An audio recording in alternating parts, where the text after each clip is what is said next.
Today we're going to talk about how students taking the SAT with extra time accommodations can use their time wisely on the critical reading and writing sections of the SAT exam. Alexis Avila here at our office in Wellesley, Massachusetts. For questions or tutoring in person or online, visit preppedandpolished.com or call 781-753-9951. And remember, if you find value watching this video, smash that like button or click the subscribe button, click the bell to get notifications for new videos. Thank you. Now let's talk about timing accommodations for the SAT critical reading and writing sections for students who have extra time, either time and a half or double time. Now on the SAT, standard time for any one of these sections is actually quite long compared to the ACT exam. Prime example is the reading section. Standard time is 65 minutes for the SAT versus 35 minutes on the ACT. So right off the bat, when we go from standard time of the 65 minutes to time and a half, that's 97 and a half minutes, rounded up to 98 minutes that a student will have. So that's almost an hour and 40 minutes for a test for one section of the test. So we're going to make sure timing breaks are strategically placed throughout the test. Most students who get their timing accommodations will have some indication of how their breaks are allotted, how many they're allotted, if they're allowed unlimited breaks or if they're allowed certain breaks throughout the test. So understanding those timing breaks is going to be really important, and also making sure that the student isn't partway through a section or partway through a question when a break is supposed to happen. We don't want them to be put off kilter because of that. Now, in terms of the extra time, we also want to prioritize how we are reviewing and validating our answer choices. The SAT is notorious for having very complicated wording for both questions and answers. So we want to make sure we have enough time to look over those questions, double check that we understand what the question's asking us, then looking at our answers, understanding what the answers are. In addition to the breaks that are scheduled throughout each section on the test, we also want to talk about what I call micro breaks or mini breaks within this section. Particularly when you're dealing with reading and writing language passages, you might need a little bit of a breather in between each passage. So taking 30 seconds to a minute might be enough for a student to clear their mind before going into the next section or next passage. So these are important for students who just kind of wipe their mind clear of what they just read so that they can focus on the new material that they're about to encounter. So a lot of these strategies can be applied to any one section of the test, but again, we want to make sure we can get our stamina up because it's a long test. And in most cases, if you have time and a half, there's going to be some kind of breakup either over one day or 2 days, and especially when we get into double time, they definitely have to be over 2 days. So we want to build up that stamina and our pacing throughout the entirety of the test. And working with us, we're going to try to find that right combination of pacing for each section of the test and how much time we should be spending for questions based on the difficulty and also the student's ability. As we look into each section of the SAT, I'm going to be reiterating the importance here of how much time each student has and how we can be applying that time in any single instance. Now, the first section of the SAT is the reading section of the test. Now, as I said in the beginning, the standard time for the reading section is 45 minutes. When we apply time and a half, well, that jumps to 97 and a half minutes or 98 minutes or an hour and 38 minutes for the entirety of the reading test. Now that's a hefty amount of time for any one student. Standard time is 13 minutes per passage as there's 5 passages in the reading section. Now that jumps up to 17 and a half minutes per passage, which again is a good amount of time. And what we want to try and do here then is giving the student enough time to read the passage fully. On the SAT, we have time to really fully read the passage. That's going to be a priority for a lot of students because having that time to read and comprehend the passage is going to enable each student to validate his or her reasoning for the answers. The SAT is notorious for having very wordy questions. So a lot of the questions on the SAT reading session require a lot of either validation in terms of question asking, which of the following answer choice provides the best evidence for the answer to the previous question, or knowing why I am choosing this, where is it coming from. So a lot of times students will be going back into the passage to find that information that proves their answer correct. So with the extra time, you're going to have time to really read the passage and answer the questions carefully. So a lot of times when we work with students, 17 and a half minutes, a bulk of that time will be given to the reading passage. Now, there are certain strategies and tricks we can have students work on, such as answering specific line reference questions while reading the text. But for extra time students, it's best for them to spend more time understanding the passage so that they don't have to go back to it while answering the questions. Because that's what ends up happening for a lot of students is they read the passage, they go to the question, don't understand the question, come back to the passage, and then reread it. Granted, we have now plenty of time, so we don't want to waste too much of that time going back through it. Now, that also helps us understand all the different passages that show up on the test. For the reading, there's typically what we call two natural science passages, social science literary narrative, and a historical fiction passage. So having more time, we might be able to allocate some of that time. Again, we say 17 and a half minutes per passage for each passage. We want to use the same amount of time per passage, but let's say historical literature passage is particularly challenging for the student. Well, we might want to say, take 20 minutes for this difficult historical literature passage, and then one of the other passages requires a little bit less time.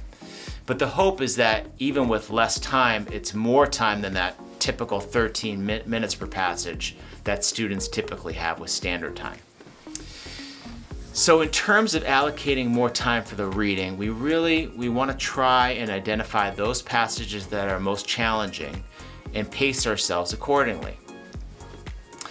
Now for the writing and language section, this section, which typically is 35 minutes per passage, now it jumps to 52 and a half minutes or 53 minutes per passage. Now that's roughly about 13 minutes a passage. Now if you have 4 passages, 13 minutes per passage, 11 questions in the passage, 13 minutes just allows you a little bit more time to double check what your reasoning is, or validating your answer choices based on either punctuation and or grammar rules. Now, unlike the ACT, on the SAT, there's more rhetorical, rhetoric-based questions or evidence-based questions that require contextual evidence. So having that little bit more time for the passage for those questions is really going to benefit the student a lot. Still, we want to look at the answer choices, double check to make sure we understand what are the answer choices saying, how can I break down these answer choices, how they're different from one another, such as the punctuation is changing from this one. Let's mark those differences in punctuation. Or if we're dealing with verbs or pronoun agreement, how can we see the differences in each of these answer choices? Now, a lot of times, too, we find questions that ask us about which of the following answer choices provide the best conclusion to the passage. Well, this is a great instance to use that extra time to go back and either refresh our mind on the beginning paragraphs or refresh the mind on the last paragraph to reiterate what this passage is about and what the which answer choice would work best as a concluding point for the writing and language section. Now, with extra time between the reading and writing language section, you have about 150 minutes or two and a half hours worth of testing between the first two sections or the first half of the SAT exam as a whole. Now that we have 97 and a half minutes or 98 minutes and then 52 and a half, 53 minutes back to back, there are more than likely going to be some breaks between the two. You might even have 2 or 3 5-minute breaks. The SAT tries to cap it after an hour of testing or so because 65 minutes standard time, you have a break. This is, again, why we want to check with the timing accommodations given for the SAT, if we are allowed unlimited breaks or several breaks, and where we can strategically place those breaks. So for example, for students given unlimited breaks, what I recommend for students is after the third reading passage, take a break. And then after the first writing language section, or after finishing the reading section, you take another break. And then you take a break halfway through the writing language section. And what that does is that allows the brain a little bit more time to clear itself before moving on to the next part, or just refresh while they're in the same section. Now, if you're given double time accommodation, double time for the SAT is quite significant. If we're looking at standard time for the reading section of 65 minutes, well, that jumps up to 130 minutes or 2 hours and 10 minutes for the reading. Writing language goes from 35 minutes now to 70, which is an hour 10 minutes. And then if we're talking math, no calculator, 25 minutes goes to 50 minutes. The math calculator section jumps up to 110 minutes with double time. So that's a lot of time for each section. Now, most instances where students are given double time for the SAT, they are automatically going to have it over 2 days. I mean, they need to. So in that case, we're going to work on stamina. The stamina approach for in 1 day dealing with 130 minutes of reading, 70 minutes of writing language, breaks in between the two, and then the next day, 50 minutes and 110 minutes for the math sections of the test. So what will be important here is to understand how much time they're given, what they're supposed to cover each day, if it's over just 2 days, if it's over multiple days, all that will kind of play a factor into it.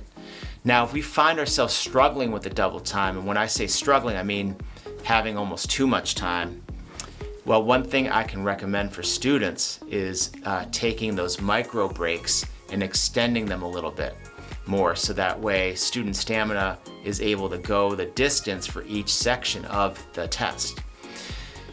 Now, if we're looking at double time for any one section, we want to kind of highlight what the best strategy for utilizing this double time is.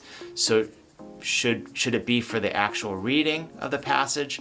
If each passage is doubled in terms of timing, that becomes 26 minutes for a passage. How much time is spent on reading? How much time is spent on answering the questions? Writing language, how much time is allocated for the punctuation, grammar, versus how much time is for the rhetoric? And then for the math sections, and I'll share that in another video, how much time is given to the multiple choice versus the fill-in sections? Those are going to be more individually based per student to determine having the right amount of time necessary for them. Now, as we've gone through the entirety of time and a half for each section of the test and this last little bit of double time, I want you all to know that if you have questions or further inquiries about the SAT in terms of time and a half, in terms of double time, what works best for my student, please feel free to reach out to preppedandpolished.com. We'd be happy to schedule a call or a meeting to figure out what works best for your student based on their specific time accommodation and what they struggle with or excel in for each section of the test. One other thing that I will make a note of here is that if we are dealing with time and a half or double time, we need to ensure that the SAT has documentation of that time and a half and or double time. So this might require a little bit of legwork on getting an up-to-date neuropsych reports, or having the school that your student attends submit the information to the College Board well in advance of the test. So usually I would recommend, if a student is taking a test in the fall, to try to submit those accommodations the summer before. And if taking the test in the spring, well, submit those accommodations in the fall or winter before. We just want to make sure that those time accommodations are in, and we don't have to worry about getting them, or running into an issue where a student takes a test without the extended time and then tries to apply for extended time after taking it. But again, if you have any questions about this test-taking process with extended time, please feel free to reach out to preppedandpolished.com. Happy to answer any of your questions and try to find the best fit tutor, the best fit structure for your student. Now, good luck on the SAT exam, and I'll talk to you soon.